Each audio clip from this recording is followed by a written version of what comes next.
Hello. Today we are taking a look at the beautiful Folio Society edition of The Lord of the Rings from 1990. This edition contains chapter illustrations sketched by the former Queen of Denmark, Margrethe II, under the pseudonym Ingahild Grathmer. Her drawings were finished and adapted for this edition by Fraser, who also made the original frontispiece illustrations.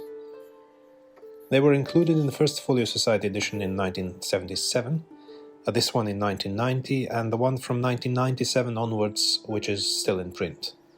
As with most of their books, they contain unique artwork hardly found anywhere else, except certain Danish editions, which is always appreciated. And unlike the one currently in print, there are no issues with the quality of production, so the only complaint I could think of is that I wish there were even more illustrations. In the early 1970s, the Crown Princess Margrethe and Tolkien exchanged letters in which she sent him some of the drawings she had made after falling in love with The Lord of the Rings. Now, Tolkien is famously very picky about illustrations, however he enjoyed these greatly. It seems to me that they share a unique visual sensibility with Tolkien's own style, as well as the choice of what they depict, with a focus on landscapes, architecture, and objects, rather than on people. It's possible the style has been significantly influenced by Tolkien's own illustrations, included in most editions of The Hobbit, which she might have been exposed to, but that's only speculation, although her illustration for the Council of Elrond chapter bears a striking resemblance to Beorn's Hall from The Hobbit. It's also interesting to see how similar her design for Sting is to the one found in the Peter Jackson movies. The Queen abdicated last year due to declining health, but continues making art, being a prolific painter, as well as costume and set designer, having worked on multiple film and ballet productions.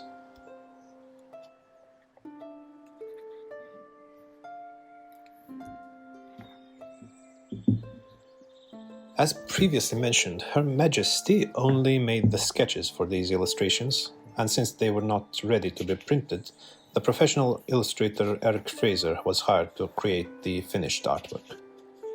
I think this turned out to be an amazing decision, and it's pretty rare seeing one artist integrating the work of another so seamlessly without compromising his own style. He also provided original frontispiece illustrations, full-page drawings at the front of each volume, and another one for all 6 books, fully replacing the Queen's artwork. For example, here you can see she had a completely different idea for the Fellowship of the Ring, though I am in love with Fraser's Nazgul, so I don't mind this decision at all. There was also at least one chapter illustration that was redesigned, from what I could see at least, the window on the west, probably to be more in line with the description in the book, but I'm not sure. Maybe there are some sketches that I haven't seen. And here you can see those sketches compared with the finished pieces by Fraser.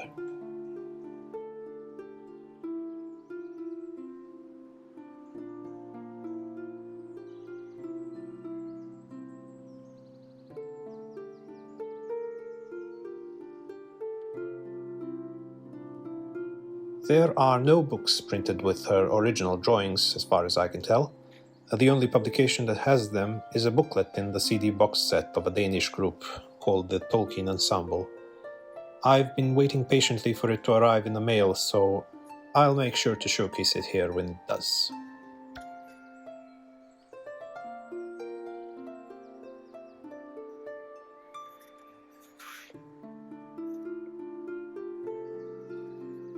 Fraser was also hired afterwards to produce artwork for the beautiful 1979 Folio edition of The Hobbit, and for the well-regarded 1981 BBC radio adaptation of The Lord of the Rings, including a full-color poster, as well as episode illustrations, some of which are the same as in the books, but also some exclusives, such as this lovely drawing of Treebeard and the Hobbits.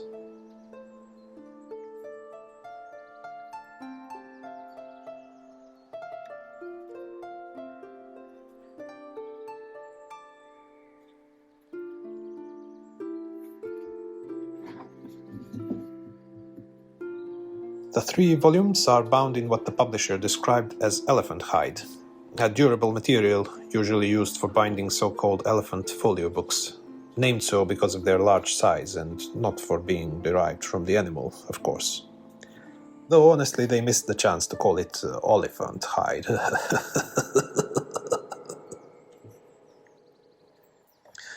The books are blocked in gold, silver and red, with the design on the front covers featuring the rings of power. The ring motif is also used on the spines, where the number of rings signifies the number of the volume. The page edges are stained in red at the top, and the bindings are sewn, allowing the books to comfortably stay open as opposed to the newer green edition that has a bit of a stiffer binding. And they're packed in an elegant slipcase, of course, red with the title blocked in gold.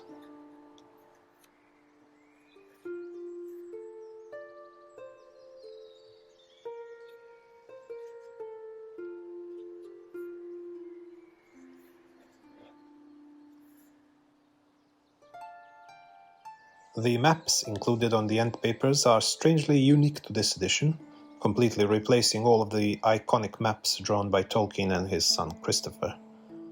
Although I find the original maps definitely more beautiful and legible, it is refreshing to see a different approach. By complete chance, I also came by a leaflet advertising this edition with some basic details, and a nice clean version of the cover design, whose author is still a mystery to me, as is the one who made the maps, since their names don't seem to be mentioned anywhere.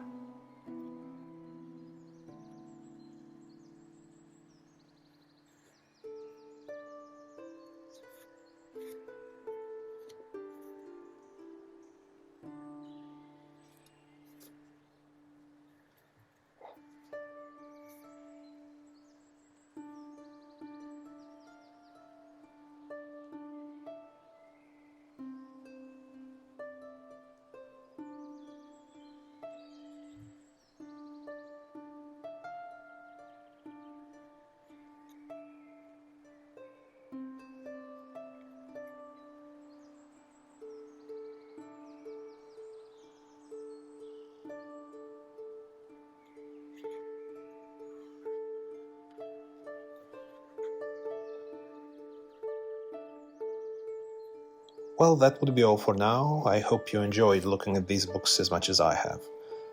In future videos, I plan to also cover the folio editions of Eric Fraser's The Hobbit and The Silmarillion, illustrated by Francis Mosley, beautiful editions on par with The Lord of the Rings. Thank you for watching and goodbye.